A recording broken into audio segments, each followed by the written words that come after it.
გაჟღერდა რაღაც ესეთი იდეა, აზრი,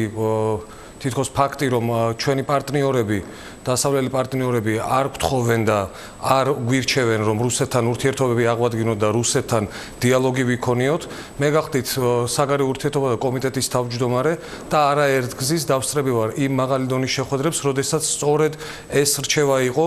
ჩვენი დასავლელი პარტნიორებისგან, შემიძლია ჩავთვალო გერმანიის, საფრანგეთის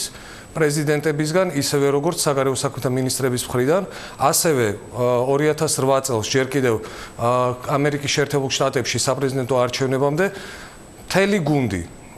რომელიც დღეს ადმინისტრაციაში გახლავთ და უმრავლესობაში გახლავთ, პრეზიდენტ ობამასი გვირჩევდა, რომ შევარჩიოთ სიტყვები რუსეთთან საუბრის დროს, რომ ლანძღვა და გინება არ არის ის სიტყვები და ის რიტორიკა, რომელიც საქართველოს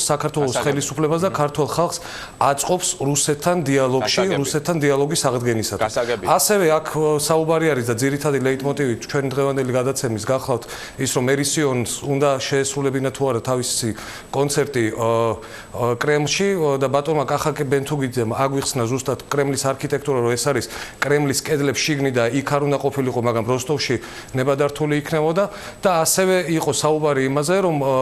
აფხაზეთის და სამაჩაბლოს ოკუპაცია რუსეთის მხრიდან არ განხორციელებულა 2008 წელს მხოლოდ. ეს სამართლებრივად დავაფიქსირეთ ჩვენ პარლამენტმა მაშინ იმ პერიოდში მივიღეთ ეს აქტი, კანონი ოკუპაციის შესახებ, მაგრამ წელს სრულდება 27 სექტემბერს სოხუმის დაცემის 20 წლისთავი. ოკუპაცია სწორედ იმ პერიოდში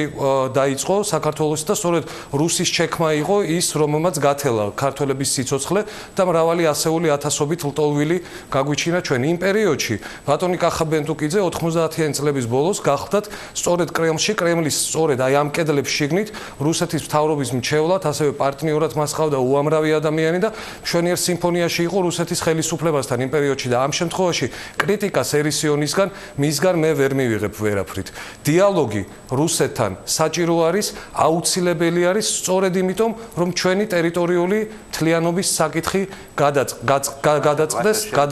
მშვიდობიანი გზებით. მოვიცინეთ, ჩემს გარდა სხვა პრობლემები გაქვს ცხოვრებაში და იმას მიხედავთ, ირჩევთ.